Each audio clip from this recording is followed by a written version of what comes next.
welcome back. We are on day 23, and we're going to be in the Gospel of Matthew today, right at the very end of the Gospel.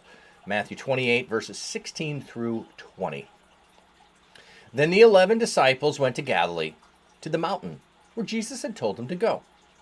When they saw him, they worshipped him, but some doubted. Then Jesus came to them and said, "All authority in heaven and on earth has been given to me. Therefore, go and make disciples of all nations, baptizing them in the name of the Father, and of the Son, and of the Holy Spirit, and teaching them to obey everything I have commanded you. And surely I am with you always, to the very end of the age." Jesus' work for us in redemption is a finished work. But his work in and through us is an unfinished work. Not just in this Lenten season, but every day. We're his ambassadors. We're his witnesses. Jesus didn't say, bear witness. He said, be witnesses. Jesus says, you are the light of the world. Don't hide it under a bushel. Let it shine. Go tell the story. Share the story. I love to tell the story, don't you? Be innovative in the way you share the good news, but share it. For Christ's sake, share it.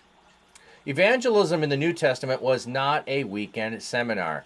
I'm not opposed to that, but in the New Testament, these Christians were all at it.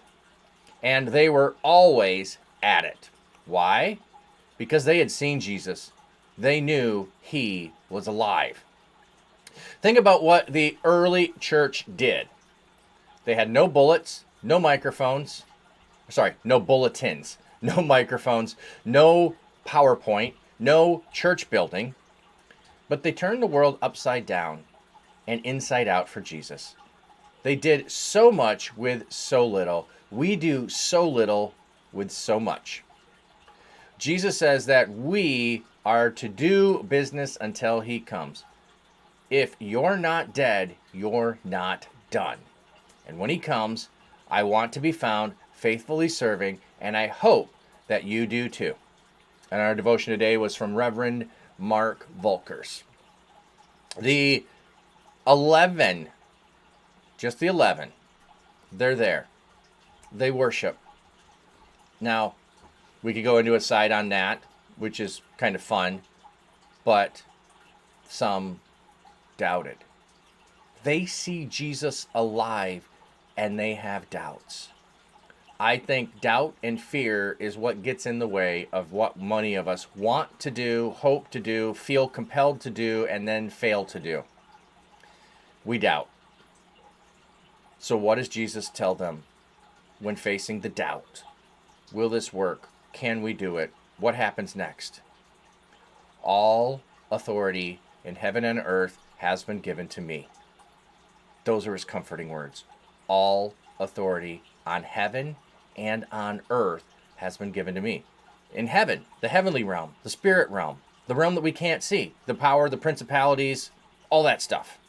On earth, where we dwell, he has all authority in here, on here, everywhere.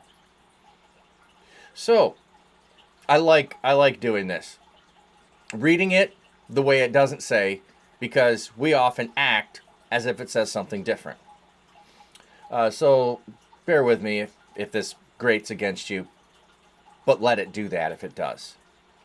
Jesus came to them and said, 50% of all authority in heaven and 25% of all authority on earth has been given to me.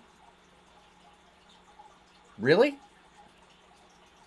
Well, he's got the authority in the heavenly realm. So maybe it's more like Jesus came to them and said, all authority on heaven and 20% of authority on earth has been given to me. No. All authority in heaven, all authority on earth has been given to him based on who he is and what he's done. And then, I'm going to skip over the command because we know that.